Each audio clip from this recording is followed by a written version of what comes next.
자, 압도적 뉴스 콘텐츠 3프로 뉴스룸입니다. 안녕하세요. 이주호 기자입니다. 안녕하세요. 권순우 기자입니다. 네, 진짜 아침부터 일단 안 좋은 소식도 있었고, 그다음에 시장 분위기도 좀 안 좋고, 그렇죠. 좀 안 좋습니다. 그래도 웃으면서 하겠습니다. 아, 그래요? 근데 뭐 뉴스는 근데 다 안 좋은 아, 뉴스네요. 그러니까 이게 지금 웃어도 되는 거 맞습니다. 근데 티몬 이거는 네. 제가 보기에는 굉장히 심각하게 진행이 되고 있는 것 같습니다. 지금 이거 관련된 내용들 좀 업데이트된 거 정리를 좀 해드릴게요. 오전에 이제 뉴스 3플러스에서 우리 권순주 취재팀장이 좀 말씀을 해주셨으니까 좀 업데이트된 것만 좀 말씀드리면, 계속해서 이제 판매 중단은 일어나고 있고, 판매 중단 이후에 그 페이먼트 서비스들도 더 이상 여기서 결제는 안 된다라고 하고 있고, 그 다음에 또 카드사들도 결제도 안 되고요, 취소도 안 되고요, 이렇게 해서 카드사들도 중단하고 있고, 또 은행들이 사실 셀러분들을 대상으로 이 일시대출 같은 거 해줬었는데 그것도 이제 안 된다 하고 있고, 모든 것이 다 막혀가고 있는 그런 상태입니다. 그래서 일단 판매 중단의 경우에는 아무래도 그 위메프나 티몬이 정산 자체가 안 되는데 거기서 판매를 계속 할 수는 없으니까 이 판매 중단을 하는 거는 너무나도 당연한 것 같고요. 자, 근데 이제 페이먼트 중단, 그 다음에 여행 서비스와 같은 것들이 약간은 좀 문제가 될 것 같습니다. 일단 뭐냐면, 여행 서비스의 경우에는 여러분들이 만약에 위메프나 티몬에서 뭐 여행을 예약했다, 그리고 항공편을 예약했다, 아니면 렌터카를 예약했다, 아니면 뭐 한 달 뒤에 있을 공연을 예약했다 라고 하면 티켓몬스터나 티몬에서 그 판매했던 판매자들, 셀러들이 돈을 정산을 못 받기 때문에 여행사나 항공사, 그리고 이런 예약업체들이 소비자 여러분들에게 직접 연락을 할 겁니다. 다시 예약하시라고, 다시 결제하시라고 아마 연락을 하게 될 겁니다. 그러면 이제 재결제를 해야지 이 예약이 유지가 되기 때문에 여러분들은 재결제를 하셔야 되겠지만, 그러면 그 티켓몬스터와 위메프에 내가 결제한 금액은 어떻게 됩니까? 라고 한다면 그거는 여러분들 좀 한동안 기다리셔야 됩니다. 그래서 이제 이런 생각을 하실 수가 있잖아요. 그러면 카드 결제 취소하면 안 될까요? 근데 이 카드 지금 막혔다고 말씀드렸잖아요. 그래서 카드 결제 취소가 안 되고, 이 취소를 하시려면 여러분들께서는 카드 결제가 아닌 요거를 이제 여러분들의 계좌번호를 넣어서 취소될 경우 환불되기를 기다리셔야 됩니다. 이런 방법을 지금 쓰셔야 되는 것 같고, 결국 카드가 중단이 되다 보니까 이렇게밖에 안 되는 거고요. 그리고 페이먼트 서비스도 지금 각각 다 중단이 되고 있는데, 피지사 그리고 간편 결제사 이런 곳들도 어쨌든 소비자들이 환불을 요청하게 되면 본인들이 돈을 먼저 주고, 원래는 이제 본인들이 돈을 주고 티몬이나 위메프에서 돈을 받아야 되는, 정산을 받아야 되는 구조잖아요. 근데 그 소비자들은 모든 걸 다 취소하고 그 다음에 티몬이나 위메프로부터 돈을 못 받고, 이렇게 되면 안 되기 때문에 피지사와 페이먼트사들도 다 지금 이 모든 것을 중단을 했습니다. 말씀드렸던 것처럼 카드 결제, 전자 결제 이런 것들이 다 막혔기 때문에 결제 취소가 지금 안 되는 상태고요. 결제 취소가 안 되기 때문에 고객분들은 이제 계좌번호를 입력하고 현금을 돌려받을 때까지 기다려야 되는 상태고, 그리고 이게 또 있었어요.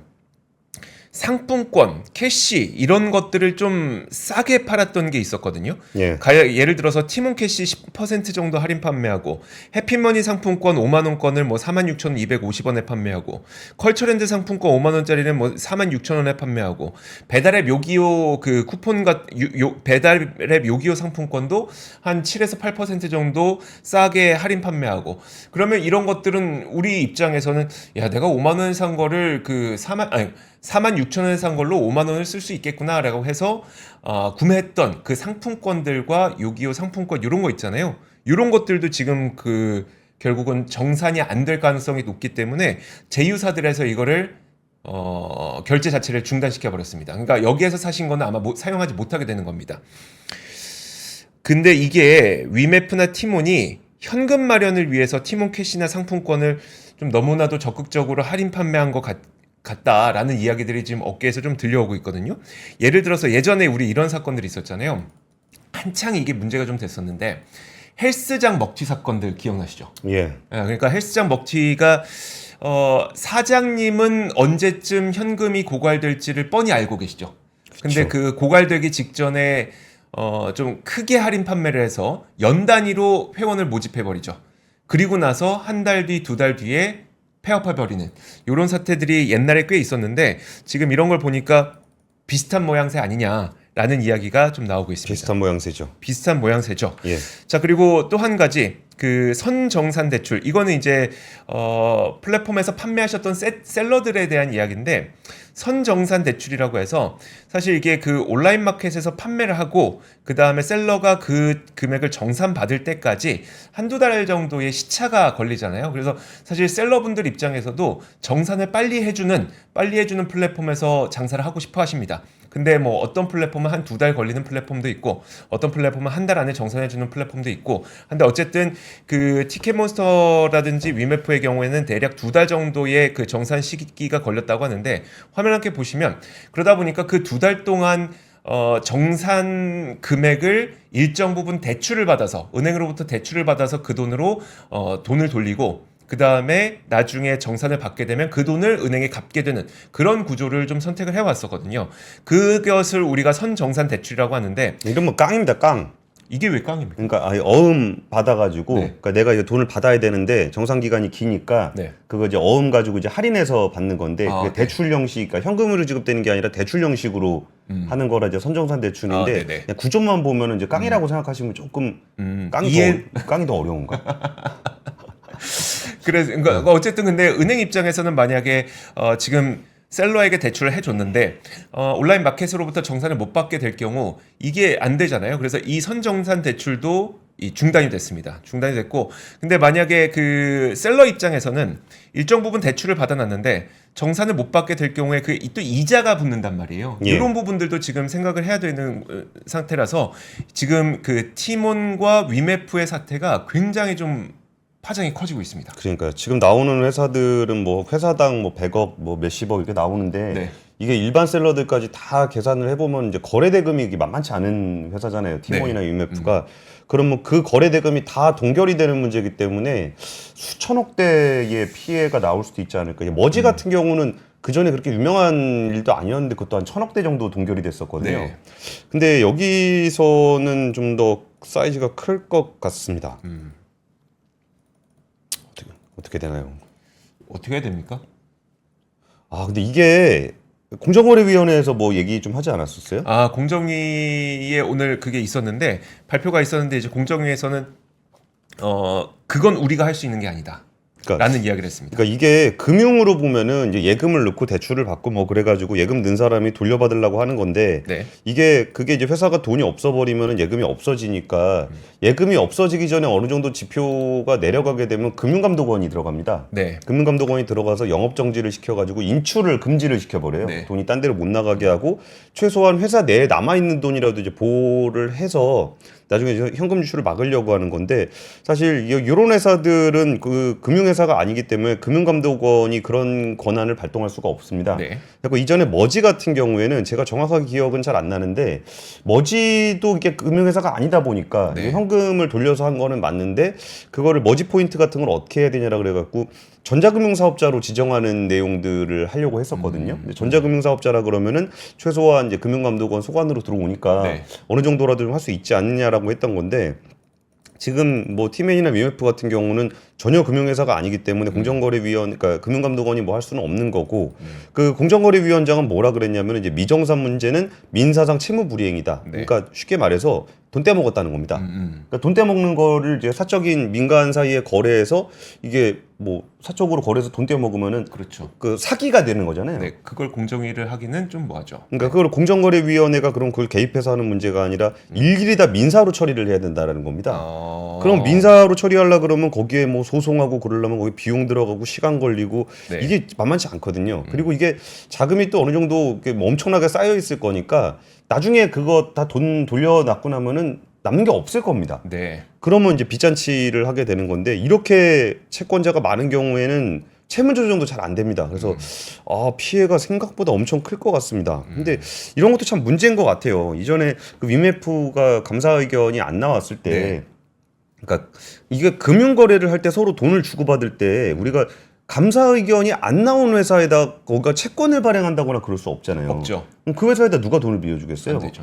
근데 이게 우리는 지금 이제 이커머스를 이용할 때 돈을 보내고 받고 해서 그거를 이제 결제라고 생각을 하게 되는데 네. 결제는 짧은 기간이지만 일종의 부채가 되는 겁니다. 그쵸. 돈을 네. 돌려받을 권한과 상품에 대한 권리가 생기고 그 업체의 입장에서는 돈을 받을 수 있는 권리가 생기고 이거를 이행해줘야 되는 주체가 이제 그 중간에 있는 커머스 업체가 네. 되는 건데 여기서 이걸 안 해버리면 양쪽으로 다 문제가 좀 생길 수밖에 없을 것 같아요. 그래서 이제 슬슬 그 안타까운 사연들도 좀 나오고 있어서 이 문제는 이제 시작이 아닐까라는 좀 걱정이 됩니다. 그러니까요.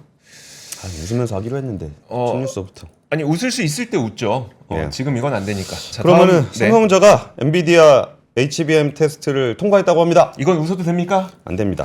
안 됩니까? 그러니까 로이터에서 보도를 한 건데요. 네. 이게 참 요즘에 삼성전자 관련해서 HBM을 통과를 했네 안 했네 그게 자꾸 왔다 갔다 하니까 시장에서도 그것 때문에 이제 주가가 출렁출렁 움직이고 막 그래요. 그리고 네. 저는 저도 이제 기자 일을 하고 있지만 기자들이 좀 그 기사를 좀 정확하게, 그러니까 기사가 틀린 기사는 아닌데 네. 조금 더 이렇게 명확하게 써줬으면 좋겠다는 생각이 좀 들었어요. 이게 왜 그러냐면 오늘 그 삼성전자와 관련해 가지고 이제 나온 로이터 보도가 어떤 내용이었냐면은 이게 HBM3를 납품하게 됐다라는 내용이 들어 있어요. 네. 근데 우리나라에서는 HBM3E의 통과가 안 됐다. 이런 식으로 얘기가 나왔습니다. 네. 그러니까 삼성전자 엔비디아 HBM3E 테스트 아직 통과 못해. 그러니까 이게 이제 우리나라 언론에서 주로 쓴 제목이고요. 네. 로이터 같은 경우는 삼성 HBM3를 중국 시장 프로세서에 사용하도록 허가했다. 이렇게 맞아요. 나와 있어요. 그러니까 이게 사실 내용을 보면은 그렇게 호재는 아닙니다. 네. 왜 그러냐면 HBM3는 좀 옛날 버전이고 네. HBM3E가 이제 다음 세대 버전이에요.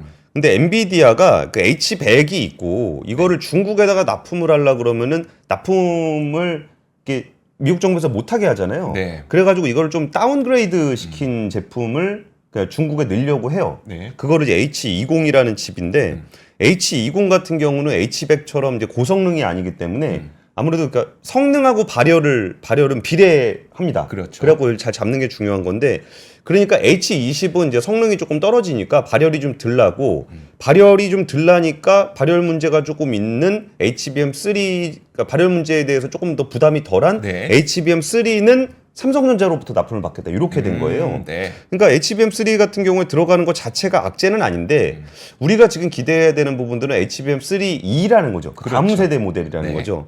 근데 그럼 HBM3 쪽을 왜 삼성에다가 열어준 것으로 보이냐면은 지금 이제 H200이라든지 이런 쪽 H200이나 B200, 네. B200 뭐 이런 쪽으로 또 가기 때문에 HBM3E 그 다음 HBM4 네. 요런 쪽으로 공정 전환을 좀 해야 됩니다. SK 하이닉스 같은 경우에. 네. 그러니까 이거를 공정 전환을 이렇게 HBM4, HBM3E 뭐 이렇게 가버리면은 이게 한 클릭씩 옮겨가야 되잖아요. 네. 그럼 HBM3 쪽이 좀 쇼티지가 날 수가 있습니다. 그러니까 그러니까 더 첨단 공정으로 가니까 레가시 공정 쪽이 좀 줄어들게 되는 거죠. 네. 근데 레가시 공정 쪽은 이제 부가가치를 많이 안 쳐주잖아요. 그렇죠. 그러니까 그거 줄어드는 부분들을 삼성전자가 납품하도록 하는 그런 그림이라고 보시면 될 것 같아요. 아. 그리고 이 뉴스는 또 어디랑 좀 연결이 되는 거라면은 이것도 좀 자세히 보시는 분들은 좀 보실 수 있을 건데 평택 그 4공장이 있습니다. 네. 그 삼성전자의 평택 4공장이 있는데 이 평택 4공장은 원래 1층에 그 낸드 공장이 있고 2층에 원래 파운드리 공정을 만들기로 했었어요. 네네. 근데 여기를 이제 디램 공장으로 전환을 한다라는 게 있습니다. 사실 디램 공장으로 전환을 하기로 했어요. 네. 근데 이 뉴스가 이전에 그냥 디램 공장으로 전환을 한다는 얘기가 사실은 이거랑 연결돼 있는 뉴스입니다. 어떻게 해요? 그러니까 그 디램을 왜 만들어야 되냐면은 네. HBM3에 들어가는 디램을 따로 만들어야 되기 때문에 그래요. 네. 그러니까 기존의 디램 만드는 게 있고 추가로 HBM3 디램을 또 추가로 만들어야 되기 때문에 네. 여기다가 이제 그 삼성전자 그 4공장 평택 4공장을 디램을 만드는 걸로 전환을 한다라고 얘기가 돼 있는 겁니다. 그러니까 이게 그 평택 4공장 디램으로 바꾼다는 뉴스하고 네. HBM3가 승인됐다는 뉴스가 사실은 연결돼 있는 뉴스입니다. 그리고 이 뉴스도 이렇게 그러니까 HBM3라도 이제 납품할 수 있게 된 거는 좋은 뉴스는 맞는데 네. 아쉬운 부분은 뭐냐면은 아까 HBM3E가 아직 안 됐다는 부분이 하나 있고 또 하나는 평택 4공장이 사실은 이제 파운드리 공장이 들어가려고 그랬던 거예요. 네. 근데 파운드리 쪽이 들어가게 되면 이제 선단 공정이 들어가게 되는데 이 선단 공정 쪽 파운드리에 주문이 잘 안 들어오는 거예요. 그러니까 그 평택 4공장에 파운드리 설비를 안 넣고 있었어요. 아, 네. 그러다가 디램으로 바꾼 거기 때문에 여기가 사실 제일 좋은 시나리오는 그 선단 공정의 주문, 네. 고성능 반도체가 막 주문이 막 들어와서 그래서 거기를 파운드리 공장으로 썼다면 그게 훨씬 더 좋은 뉴스인데 네. 그게 그렇게 안 되고 HBM3용 디램 전용으로 했다라는 뉴스입니다. 그래서 오늘 뉴스가 조금 그 좀 어수선했어요. 이게 로이터 뉴스 때문에 좀 어수선했었는데 요 얘기는 이렇게 연결해서 보시는 게 좋을 것 같다라는 소식을 좀 근데 전해드렸습니다. 어쨌든 말씀하셨던 대로 HBM3E로 넘어가고 그 다음으로 넘어가는 과정에서 결국 HBM3가 필요한데 예, 그걸 생산할 곳은 이제 그걸 생산해 왔던 곳은 자꾸 다음 공정으로 넘어가고 그렇죠. 그러면 HBM3가 필요한 거를 누가 공급해 줄 거냐? 일단 삼성전자가 공급하기로 하는 거고 예. 그리고 삼성전자는 원래는 그 조금 더 좋은 파운드리를 하려고 했지만 예. 지금 당장 그게 안 나온다면 일단 그 평택 사공장으로 HBM3를 만들 수 있는 DRAM을 만들겠다. 그렇죠. 그러니까 우리가 기대했던 제일 좋은 시나리오는 HBM3E하고 네. 파운드리에 이제 선단 공정 손님 들어오는 거, 네. 요거를 기대했던 건데 그거보다는 조금 낮은 부가가치의 HBM3를 납품하게 됐고 그 파운드리 공장을 그거 디램 만드는 공장으로 쓰게 됐다라고 이해하시면 될 것 같습니다. 나쁜 뉴스는 아닌데. 기대했던 것보다는 좀 아쉽죠. 이게 그래도 그렇게- 삼성전자인데 그쵸, 그쵸. 이게 마이크론도 아니고 삼성전자인데. 네, 네. 그러다 보니까 오늘 2% 빠졌나 보네요. 그러니까 오늘 보면은 주가가 83,300원까지 올랐다가 네, 네. 이게 다시 82,000원으로 그러니까 처음에 장 초반에 82,000원쯤으로 내려갔다가 83,000 얼마로 83,300원으로 올라갔다가 네. 그리고 이제 하반의 종가에는 82,000원으로 떨어지는 이런 변동성을 좀 나타냈던 거죠. 그러니까 이 뉴스가 호재인가요? 아닌가요? 막 이러다가 이제 생각했던 것보다 좀 아닌 것 같은데라고 하면서 좀 내려. 진짜 혼란스러웠네요. 네. 근데 그 권 팀장님 혹시 지금 사진 하나 준비해 주신 거 있는데 이거 혹시 첫 번째 뉴스에서 봤었어야 되는 겁니까? 아니면 뒤에 또 따로 나옵니까? 근데 안 나옵니다. 이거 위메프 관련한 얘기인데 네. 좀 마음 아픈 얘기가 인터넷에 올라왔길래 한번 그럼 한번 보면 어때요? 지금 한번 볼까요? 한번 보시죠. 네. 자, 화면 한번 올려주세요. 네. 일단 뭐 나 정말 성인 된 이후로 울어본 기억이 없는데 술 먹고 집에 오는 길에 10여 년 만에 온 것 같다. 오늘 팀 미팅 자리에서 회사의 일방적인 통보를 전해 들었을 때 어린 팀원들의 멍한 표정이 생각나고 정산금 몇십억 원이 물려 있는데 죄송하다고 말씀드리니 오히려 MD님이 잘못한 게 아니라며 위로하는 우리 벤더사 대표님들의 떨리는 목소리도 생각나고 정말 한 시간은 온 것 같다. 위메프 직원으로 보이죠. 그러네요. 예. 네, 그러니까 이제 통보를 하는 거죠. 자기가 이제 물건 납품하라고 MD가 그렇죠. 했는데 지금 MD 분이신 것 같아요. 열심히 자기가 이제 영업해서 우리 쪽에다가 합시다라고 네. 해서 물건을 넣었는데 물건은 내보냈는데 정산이 안 정산이 되니까 안 돼서 벤더분들한테 돈을 못 드린 거죠 지금. 네, 그래서 미안하다 그러니까 이제 벤더사 대표도 이게 네가 잘못한 건 아니지 않냐라고 네네. 얘기하면서도 그 데미지를 입어야 되는 입장에서는 좀 목소리가 떨리고 있었다. 그렇죠. 뭐 이런 얘기인 것 같아서 근데 이런 소식이 앞으로 좀 많이 나오겠네요. 많이 나올 것 같아요. 아마 우리가 그 기사를 통해서 볼 때는 소비자들의 좀 가슴 아픈 사연들이 많이 부각되겠지만 그 이면에 이제 벤더사분들이나 셀러분들이나 이런 분들이 또 굉장한 또 피해를 보고 계시기 때문에 그런 부분들도 저희는 좀 앞으로 체크를 해드리도록 하겠습니다. 알겠습니다. 자, 그리고 다음 뉴스 한번 보도록 하겠습니다. 다음 소식 헤드라인 한번 올려주시겠어요? 자, 이거는 좀 웃어도 되지 않을까요? 팀장님, 이건 좀 웃어도 되지 않을까요? 요새 뭐 화장품이야 워낙 좋으니까요. 너무 당연한 겁니까 그냥? 이제 웃어도 안 될 만큼 당연한 겁니까? 아니죠. 이게 물 들어왔으면 노를 저어야지. 그렇죠. 예. 자, 제가 기다리던 그 통계가 나왔습니다. 미국의 중소기업들이 화장품을 수출하는 것이 워낙 좋다 보니까 상반기 중소기업 수출이 호조세를 기록했다라는 소식입니다. 일단 그 상반기 중소기업 수출이 571억 달러를 기록해서 작년보다 4% 정도 올랐어요. 화면 한번 보여주세요. 중소기업이 얼마나 수출했는지를 보여주는 자료인데요. 이게 역대 최대로 가장 수출이 좋았을 때는 2022년입니다. 이때는 워낙 많은 분들이 쇼핑을 많이 했으니까 그랬던 것이고 지금 거기에 준해서 거의 역대 최대치까지 올라가고 있는 시점이 지금이라고 보시면 될 것 같습니다. 571억 달러를 기록했고, 그리고 여기서 또 좀 눈에 띄었던 점이 뭐였었냐면 세 개 분기 연속 수출 플러스를 기록했을 뿐만 아니라 수출 중소기업의 수가 역대 최고를 기록했습니다. 7만 7천 개 수출하는 중소기업의 수가. 수출하는 중소기업 수도 역대 최고치를 기록했고, 이런 가운데 상반기 중소기업들의 수출액도 계속해서 늘어나고 있고, 이런 가운데 그럼 무슨 품목이 가장 잘 팔렸는지를 보면 10대 수출 품목 가운데 2개 빼놓고 다 잘 팔렸습니다. 자동차, 기계요소 빼고. 저 자동차는 좀 내려와야 돼요, 저거. 이건 없어져야죠. 이건 없어져야죠. 자, 화장품 30% 늘어났고요. 뭐 플라스틱 제품 8% 늘어났고요. 뭐 다른 반도체 장비 뭐 이런 것들도 많이 늘어났습니다. 자, 그런데 제가 오늘 보여드리고 싶은 거는 이 화장품인데요. 아무래도 그 1등 공시는 지금 화장품입니다. 여러분들 아시겠지만 그 국가별로 보더라도 가장 화장품이 잘 팔리고 있는 국가를 놓고 보면 미국이라고 볼 수가 있을 것 같아요. 미국. 자, 미국이 일단 그 상반기 중소기업 수출액 10대 국가 가운데 미국이 16% 증가했고요. 베트남 늘었고요. 일본은 뭐 상반기에 약간 줄어들긴 했습니다만 베트남 늘었고요. 저 은근히 달러 표시 문제도 좀 있을 겁니다. 아, 엔화 약세요? 예, 예. 그런 부분들 있을 것 같습니다. 자, 여기서 그러면 국가별로 화장품이 어느 국가에 많이 늘어났는지를 밑에 보여드렸습니다. 미국 61%, 아유 넘어갔네.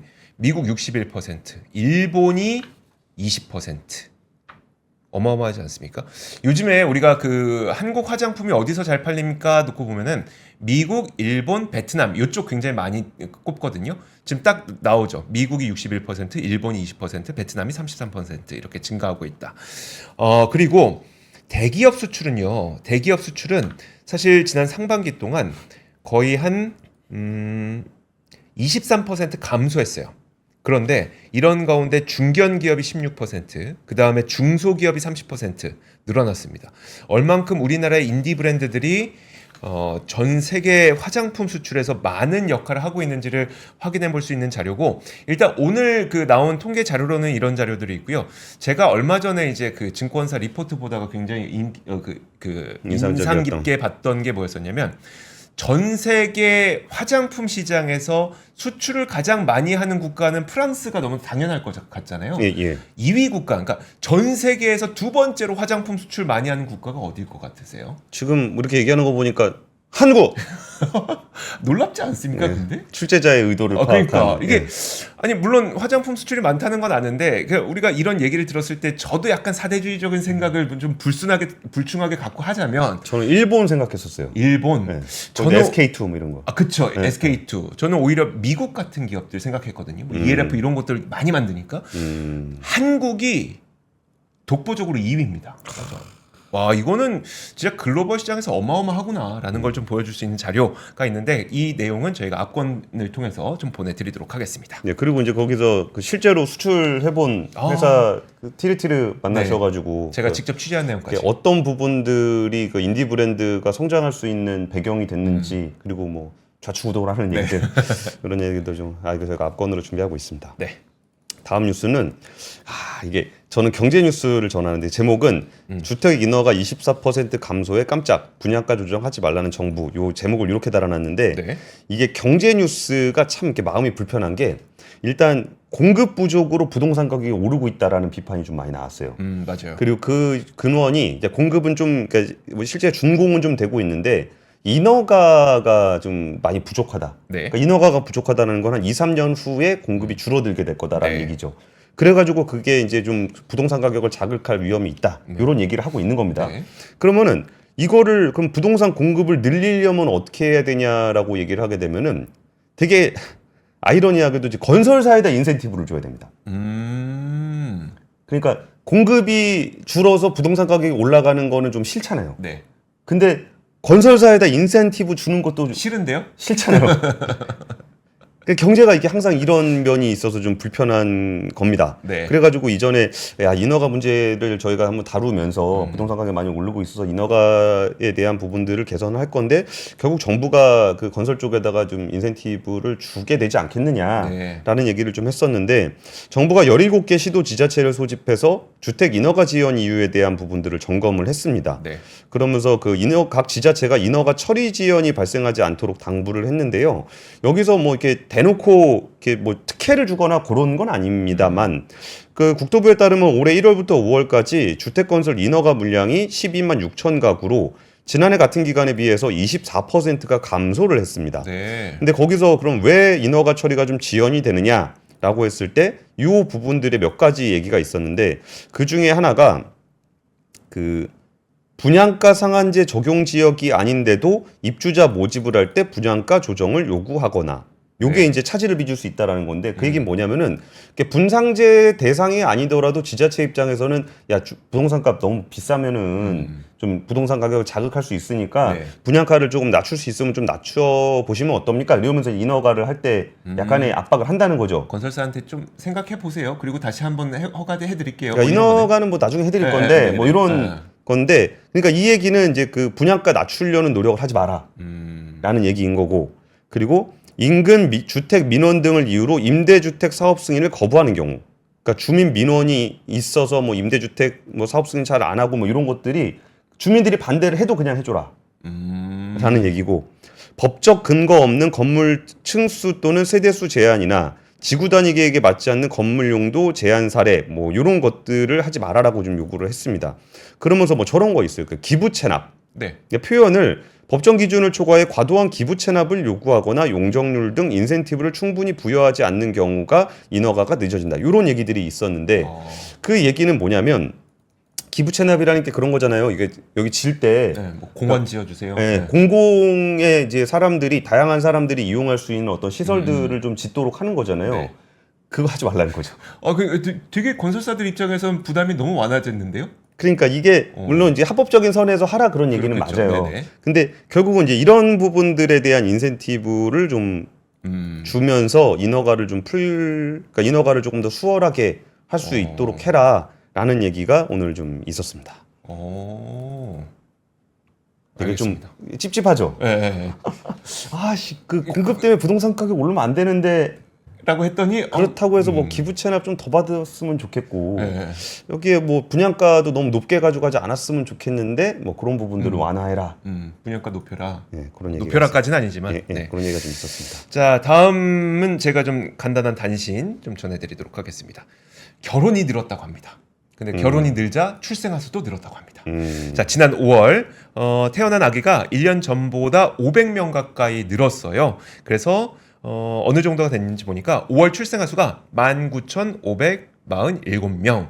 작년 같은 달보다 한 514명 정도 증가해서 2.7% 늘어났으니까 아주 크게 늘어난 건 아닌데 4월에도 한 520명 정도 늘어났다는 거예요. 그러면 이제 두 달 연속 4월하고 5월 두 달 연속 출생아 수가 늘어난 거잖아요. 예. 근데 이렇게 두 달 연속 출생아 수가 늘어난 게 8년 반 만에 처음이랍니다. 와, 그랬구나. 이게 2015년 10월 하고 11월에 한 번 이렇게 두 달 연속 늘어났고 그 이후에 두 달 연속 늘어난 적이 한 번도 없었다고 합니다. 8년 반 만에 처음. 8년 반. 8년 반 만에 처음. 길기도 하다. 그럼 도대체 이 아이들이 두 달 동안 왜 늘어났을지 요걸 보니까 그 코로나19 때문에 결혼을 한참 못 하다가 본격적으로 결혼을 하기 시작했던 게 2022년 8월쯤부터 작년 상반기 정도까지가 됐는데 그러면 이제 그때부터 아이를 뭐 신혼 좀 즐기고 아이를 낳기로 계획을 하고 그다음에 그러니까 임신 기간을 갖고 아이를 낳게 되잖아요. 그쵸. 그 시간을 따져보면 한 이때쯤 되는 거라는 거죠. 그러다 보니까 2022년 8월부터 결혼율이 늘어나기 시작해서 2023년 상반기까지 결혼이 많이 일어났던 부부 가운데 이제 좀 출산을 하기 시작했더라라고 하는 얘기가 지금 약간의 이유로 꼽히고 있습니다. 결혼 건수가 그리고 이번 5월에 20%대 증가했어요. 5월 혼인 건수가 21% 늘어나서 2만 900건 정도가 됐고요. 4월에도 24% 늘어났거든요. 그러면 우리가 이런 걸 한번 생각을 해봤을 때 결혼을 했으니까 이제 신혼 좀 즐기고 이제 결혼 계획 출산 계획 갖고 한 10개월 정도 임신한 다음에 아이를 낳게 되면 예. 내년 하반기쯤에는 좀 출산율의 반등을 기대할 수 있지 않을까요? 저는 큰 기대는 없습니다. 아 그래요? 떨어지는 칼날을 잡지 말라 그랬잖아요. 그래도 결혼을 안 할 때보다는 낫잖아요. 그렇죠. 예. 지금 한 5월하고 4월에서 20%씩 혼인 건수가 증가했다고 하니까 전 내년 하반기 좀 기대를 해보려고 합니다. 알겠습니다. 다음 뉴스는 신성통상 관련한 뉴스입니다. 오늘 신성통상 관련해서 공개 매수가 22일까지 진행을 하고 네. 그다음에 마무리가 됐는데 신성통상이라는 회사에 대해서 잘 모르실 거예요. 네. 여기가 그 의류 브랜드 탑10 고 하는 회사거든요. 그렇죠. 그리고 지오지아 이런 데를 구하고 있는 건데 우리가 이제 두산 밥캣 관련해 가지고 이게 로보틱스랑 하는 거에 대해서 뭐 거버넌스. 국회에서도 뭐 네. 법안도 나오고 거버넌스 포럼에서도 얘기를 많이 나오고 있는데 이게 작은 회사들 같은 경우는 좀 주목받지 못하는 경우가 좀 많이 있습니다. 신성통상은 지금 뭘 하고 있냐면은 공개 매수를 하고 있습니다. 공개 매수를 해서 이제 목표는 이제 상장 폐지를 하려고 그러는 것 같아요. 네. 그래가지고 이제 그 종전의 지분율이 77.98%니까 대충 78%인데 목표를 한 95%로 잡았습니다. 근데 목표를 95%로 잡은 이유는 그 상장 폐지 요건이 네. 95%예요. 그래가지고 이제 그 공개 매수를 진행을 했는데 이 공개 매수에 응한 지분이 한 5.9% 정도만 응했다고 합니다.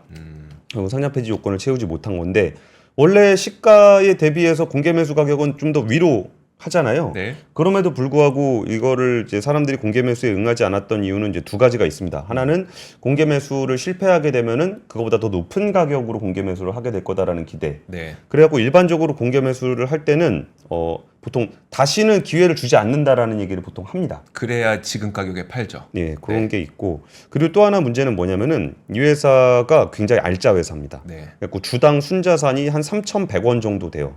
근데 지금 주가가 2,300원입니다. 그러면 네. 그럼 이거는 뭐냐면은 그 2,300원짜리 주식인데 네. 이거를 다 사면은 3,100원이 되는 그렇죠. 네. 마법의 주식입니다. 그렇죠. 이런 경우에는 이제 그 주식을 다 사드리고 싶은 건데 그 주주들 신성통상 주식을 가지고 있는 분들도 대부분 이 상황을 알 겁니다. 그러니까 주 가격이 너무 낮다. 네. 그러니까 적정 가격으로 이제 언젠가는 갈 수 있다. 적정 가치를 찾아갈 것이다라고 해서 분석을 해서 투자를 하셨을 건데 여기에 매출액이 2019년 9,500억에서 2023년 1조 5천억 원으로 크게 늘었습니다. 네. 그러니까 실적은 좋아지고 워낙 저평가가 돼 있고 그러니까 이 주식을 산 거예요. 그렇죠. 근데 주가는 안 올라요. 뭐 배당도 안 하고 뭐 그냥 계속 그 가격으로 머물러 있습니다. 그러더니 갑자기 그 주식을 그 가격에 내놓으라는 겁니다. 네. 그러니까 못 내놓죠. 그렇죠. 근데 그렇잖아요. 이 기업의 주당 순자산 가치가 3,100원인데 2,300원에 내놓으라고 하니 안 내놓죠. 안 내놓죠. 네. 그러니까 이거를 근데 지금 기대하는 거는 추가로 그 공개 매수 가격을 높일 수 있다라고 보는 거잖아요. 네. 근데 안 그럴 수도 있습니다. 왜냐면 이거는 우리나라에 있는 또 다른 나라 다 있는지 모르겠는데 거의 우리나라밖에 없을 것 같긴 해요. 네. 요거를 보통 스퀴즈아웃이라는 용어를 써요. 스퀴즈아웃은 스퀴즈아웃. 뭐냐면은 우리나라 말로 하면은 소수주주 축출 제도라고 합니다. 그러니까 소수주들을 쫓아내는. 그래갖고 이제 95% 이상 되면 상장 폐지를 할 수 있는 것도 이제 그런 요인인데 네. 우리나라에는 이제 포괄적 주식 교환이라는 게 있는데 포괄적 주식 교환이라는 건 뭐냐면은 77% 이상 특별 결의를 하게 되면은 네. 그 주식을 회수할 수 있어요. 그리고서 현금으로 줄 수 있습니다. 아. 그냥 시가로 돈 주고 끝낼 수 있어요. 그럼 제가 안 팔고 싶어도 뭐 아까 2,400원이었었나요? 2,400원에 제 주식이 사라지고 제 계좌에는 2,400원이 남아 있을 수 있는 거예요? 그렇죠. 그러니까 이거는 그 전에 이거 나의 주주권, 나의 재산이잖아요. 네, 네. 근데 그거를 그 주식을 그냥 현금으로 돌려주는 게 77% 특별 결의로 가능하다는 거예요. 그러면은 여기서 공개 매수해서 뭐 더 높은 가격에 할 수도 있겠지라고 기대하셨던 분들도 있을 건데 네. 뭐 할 수도 있죠. 공개 매수를 한다고 하긴 한 것 같아요. 근데 가격은 정해져 있지 않은 상황인데 꼭 그걸 하지 않더라도 우리나라는 합법적으로 할 수 있다. 현금으로 그냥 돌려줘 버릴 수 있다. 네. 그러면은 이 지배주주들의 입장에서는 주가가 굉장히 낮게 유지가 된 상황에서 주식을 사 모으고 77% 이상 되면은 현금으로 그냥 바꿔줄 수 있는 제도가 있습니다. 네. 그러니까 진짜 문제예요. 그럼 그냥 그렇게 당해야 돼요? 주주들은? 소송에서 못 이깁니다. 이게 상법상 정해져 있는 규정이니까 이것도 저는 그 제도 개선해야 된다라고 보고 있는데, 그러니까 신성통상과 관련된 이 주주들은 다 아실 테지만 맞아요. 예. 이게 너무 작은 주식이니까 여기 주주들이 많지 않다 보니까 이게 그 수면 위로 드러나질 않죠. 예. 여론이 잘 네. 형성이 좀 잘 안 되는데 뭐 이게 많은 분들이 관심 가질 뉴스는 아니겠지만 거의 똑같은 패턴으로 계속 그러고 있어요. 네. 이전에 뭐 한국타이어 때도 그랬었고 여기 또 신성통상도 또 이런 일이 벌어지고 있고 두산밖에 사실 포괄적 주식 교환 네. 방식이 되는 겁니다. 예. 알겠습니다. 되게 억울하겠네요. 그러니까 그 기업의 가치를 정확하게 평가하고 내가 투자를 실행했다고 생각을 했는데 딱 나의 주식을 그냥 시가에 딱 현금으로 바꿔버리고 본인들은 상장 폐지를 한 다음에 그 다음에 보통 이런 기업들은 뭘 합니까? 배당을 하죠. 배당을 하죠. 예. 이제 현금을 쫙 뽑아낼 수 엄청 있죠. 배당을 하죠. 예. 아니면은 저기 상속. 상속. 그러니까 신성통상이 그렇다는 게 아니라 좀 낮은 가격에서 이제 상속을 네네. 하게 되면은 저게 됩니다. 예. 상장 폐지되더라도 매도 안 하면 비상장 주식으로 보유할 수도 없고 강제 매도되는 건가요? 네. 그렇죠. 강제 아니 그러니까 상장 폐지되면은 그 비상장 주식으로 가질 수는 있는데 그러면 현금 유동성이 굉장히 떨어지게 되고 매매할 때 저기 내야 되고 매매가 안 되죠. 굉장히 좀 고통스러운 경험을 하게 됩니다. 그리고 이제 포괄적 주식 교환하게 되면 현금으로 그냥 그렇게 주는 네. 겁니다. 알겠습니다. 예. 자, 예, 아마 아시는 분은 아시네요. 쌍용 CNE도 그렇습니다. 보통 사모펀드가 그런 거 많이 합니다. 저기 저평가되는 회사 산 다음에 지분율 그러니까 공개 매수 조금 하고서 네. 포괄적 주식 교환으로 100% 만들고 다 소액 주주들 내보낸 다음에 그 있는 돈으로 유상감자라든지 배당을 통해서 이제 현금을 뽑아내는 그런 언제까지 그래야 되나? 이거 근데 상장 폐지를 위해서 그렇게 할 때 뭐라고 어떻게 하기가 손쓰기가 어렵더라고요. 자, 좋습니다. 3프로 뉴스룸 여기까지 하도록 하겠습니다. 저희는 내일 오겠습니다. 고맙습니다. 감사합니다. 박근영, 이선영, 사경인, 염승환 투자 마스터들의 세심한 케어로 건강한 투자 습관을 만드세요. 3프로 멤버십 3프로 앱에서 확인하세요.